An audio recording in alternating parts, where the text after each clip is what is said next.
Welcome to this week's Kabbalah Shabbos, preparation for Shabbos with Rav Shimshon Pinkus. Until now, we spoke the more spiritual preparation for Shabbos, welcoming the Shechina, making your mind ready for Shabbos. Now we're starting a new chapter where we can practically prepare ourselves for Shabbos. What does it mean, the preparation for Shabbos? Put in more meaning in whatever we do. From Friday, some people start Thursday night, some people even start Sunday, prepare for next week's Shabbos. What does it keep more meaning in the preparation we put into Shabbos? So I would like to start with a Medrash in Shmoy's Rabbah, where the Medrash compares Shabbos to all mitzvahs of the entire Torah. It brings psukim from Torah, from Nevi'im, from Ksuvim. For example, the psukim from Torah, in Parshas Man, where Hashem, the people didn't behave well with the man, and Hashem says the pasuk, "Ad olam ma'amta lishma mitzvosai." When did the people finally will listen to my mitzvahs? And what's the next pasuk? You could say mitzvosai, asas libros, all the mitzvahs. Next pasuk is Ruki Hashem nasa lachem es haShabbos. All the mitzvahs keep Shabbos. That's it. The Medrash brings a couple other psukim, and then it continues with the beautiful saying, Omer lehem HaKadosh Baruch Hu Yisrael. Says HaKadosh Baruch Hu to Klal Yisrael, Im tizku lishma Shabbos, if you're going to keep Shabbos, malyan aleichem kilo shematim kol ha-mitzvah sh'patorah. As you keep all the mitzvahs of all the Torah. If you were mechalal Shabbos, malyan aleichem kilo chilatim kol ha-mitzvah yisrael. So we see here clearly the Medrash compares our Shabbos, our weekly Shabbos, to all mitzvahs, of all Torah mitzvahs. To understand that, and to understand, appreciate, we have to understand what is the mitzvah of Shabbos. What is exactly Shabbos? So all of the Moyadim, Yom Tovim, throughout the year, we have our mitzvah of the day, mitzvah of the Yom Tov. We have Rosh Hashanah, Shofar, we have the matzahs, some Pesach, the Sukkah, Abaminim. But what is the mitzvah we have on Shabbos? On Shabbos, we look through, there's no mitzvahs asay, where the Torah tells us clear guidelines, dear Jew, please do that and you'll be fine on Shabbos. There's one mitzvah asay. There's one thing we have to do on Shabbos, and that's not on Shabbos either. It's on Erev Shabbos. The pasuk of V'hoyu b'yom hashishi on Friday, ve'echinu es kol asher yaviu. Prepare for Shabbos. Let's get ready. Let's break the challahs, make Sponsha, get changed clothing, polishing the shoes, buying flowers. That's the mitzvah of Shabbos. Not even on Shabbos, on Erev Shabbos. We're famous, the Gemara tells about that even the biggest Amoraim did mitzvahs on Friday, prepare for Shabbos, like Rava, who's doing some small fish, and others cutting vegetables. So even the time of the Amoraim, they prepare for Shabbos. So when we do our Sponsha, when we do our preparation for Shabbos, to prepare the candles, we can really associate the group back and say, even Rava did the same as I do now. I once asked Rabbi Oyabach about this Gemara, and I asked him personally, what does you do? What does Rav do on Shabbos? And he smiled and he said, my job at home was always, I do the coffee. Today we have coffee machines, but they had the coffee, he prepared the coffee, boiled up the coffee, it should be ready mavushal, so if you can do coffee when you cooked it ready before Shabbos, it's easier to do it on Shabbos.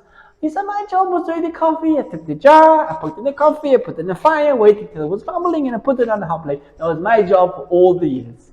So you see, even the biggest gedolim for our generation, get ready, prepare for Shabbos. Why is that? And the other question is, how can you compare our fish, our gefilte fish, the little fish the Gemara speaks about, or Rabbi Zul Oyabach's coffee, or our other preparation, whatever everyone does at home? How can you compare that to shofar, to matzah? Shofar, when you get to Rosh Hashanah, we learn all about the greatness of shofar.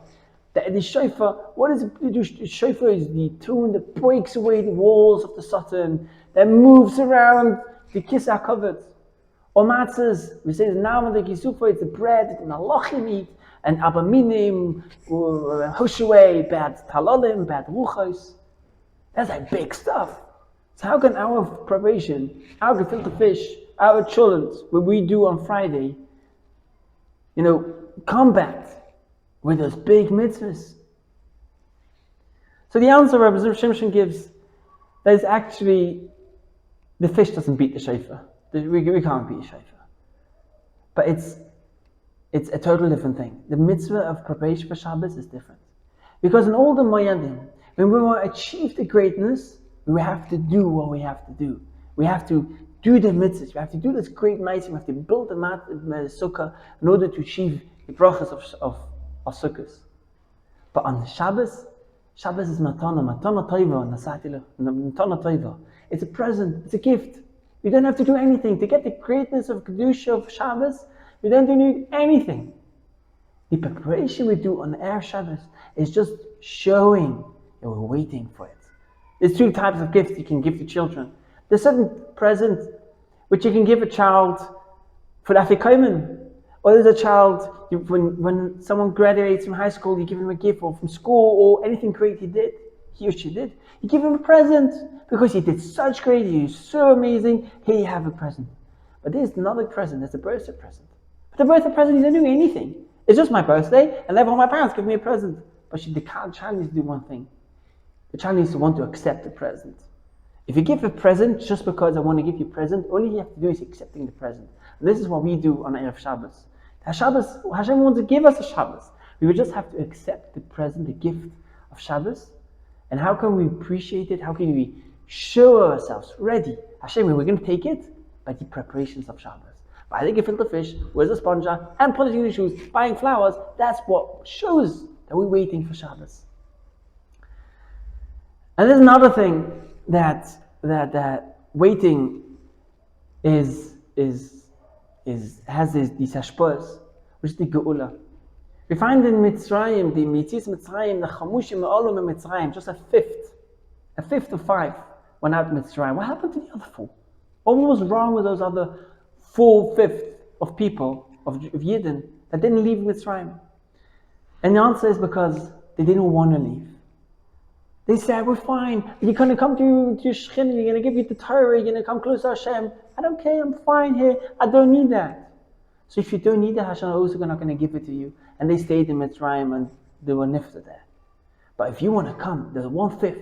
They said, I want to have the Shechinah. I want to have the Torah. I'm ready to take it. Hashem took them out. And the same thing is Hashem going to be the Geula Siddha. We only have to want. We only have to want the Geula. We have to want Mashiach. And it's a famous saying of the Chofetz Chaim, where he takes from the Beis Halevi, the Rav Yosheber, when there's a story that they went over to him and they asked him to become a Rav of a certain town. And he said, no, he didn't want to come. But then as Askaran told the Beis Halevi, there's 30,000 Jews waiting for you in our city for you to come to Rav. And he says, I can't do that. I can't. 30,000 people waiting for me, I'll come. Says the Chofetz Chaim, the same thing Mashiach is going to say. And we're going to say to Mashiach, millions of Jews are waiting for you to come. So even Mashiach says, it's not my time. What we're going to say, but they're waiting for you. Mashiach is going to say, okay, I have to come. And this is the same thing with Shabbos. You just have to wait to want to come. Be excited for it to Shabbos to come. And the person that taught me how to look forwards for Shabbos was the big educator of the whole state of Israel. Those people that educated Klal Israel and the Jews living here in Israel and all the tourists, these are our Nagei Monit, our taxi drivers. I was once a taxi driver. I can't forget a story ever. I took him from the airport to Ramat Bet Shemesh. It was Wednesday. And it was a Chiloni driver. He didn't wear a yarmulke, he didn't wear a kippah. And we're driving Kvish 38, Road 38, towards Bet Shemesh. And Kvish 38, it's a very wavy street, hilly up and down, right and left, a roller coaster for itself. And then if you're driving on the taxi driver is speeding now, that was experience for itself. Today they they flattened it out and they made it. It's not as the same fun as it used to 8-10 years ago. It was Wednesday. Drive over there, driving up and down the Shimshon, clapping his hands and saying, "Ani lo mechake." It was Wednesday, and he kvar megagel Shabbat. I'm already waiting for Shabbos. I don't know how much he keeps Shabbos. I don't think he knows the halacha that you take out the fish from the bone, or you have to take out the bone from the fish. You chayiv chores. Oh yeah, I don't know if he knows a lot about the pasha, but he knows one thing: on Shabbos, I put away my car keys. I don't drive no taxis. And he told me, I don't understand. All my friends, they drive on Shabbos, they work on Shabbos. How can they survive? You just need this one day Shabbos. I go to the shul and I'm there and I listen. I come home and chill. So that was a person that taught me how to look forward for Shabbos. I'm waiting on Wednesday. Driving like happy. I'm looking forward for Shabbos. Let's all do that. I'm not saying you shouldn't speed in Shimshon, it's very dangerous, but at least look forward for Shabbos as at least he did. Good Shabbos.